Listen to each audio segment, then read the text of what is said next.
লিটন কুমার দাস ইন্ডিয়ার বিপক্ষে খেলতে পারছে না, ওই ম্যাচ থেকে ছিটকে গেছে। এখন মূল কথা হচ্ছে যে ক্যাপ্টেন লিটন কুমার দাসের জায়গায় কে ক্যাপ্টেন হবে। বলছে এটা একটু পরে, কিন্তু লিটন কুমার দাস কেন খেলতে পারবে না সেটা বলছে। লিটন কুমার দাস গতকালকে প্র্যাকটিস সেশনে সে ইনজুরি হয়েছে। ইনজুরি হওয়ার সাথে সাথে সে মাঠ থেকে উঠে গেছে। এরপর সারাদিন আর সে প্র্যাকটিস করে নাই, এবং সে ফিজিওর কাছ থেকে একটা সেশন করেছে, এবং সে তদারকির মধ্যে আছে, সে কারোর সাথে যোগাযোগ করছে না। ইনজুরিটা একটু বেশি হয়েছে, যেটার জন্য সে কিন্তু প্র্যাকটিস করতে পারছে না।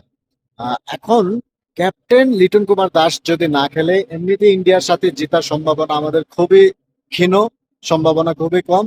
উপর থেকে ক্যাপ্টেন লিটন কুমার দাস যদি না খেলতে পারে তাহলে তো আরো বেশি, কারণ লিটন কুমার দাস সর্ব অবস্থায় ইন্ডিয়ার সাথে ভালো খেলে আসছে। এখন যদি না খেলতে পারে তাহলে সমস্যা, কিন্তু লিটন কুমার দাসের জন্য টস পর্বে, টস হওয়ার 5-10 মিনিট আগ পর্যন্ত অপেক্ষা করবে। যদি খেলতে পারে তাহলে সেই খেলবে, আর যদি না খেলতে পারে তাহলে চারজন লিস্টে আছে ক্যাপ্টেন হওয়ার: আহ শেখ মেহেদী হাসান, তাসকিন আহমেদ, মুস্তাফিজুর রহমান, নুরুল হাসান সোহান।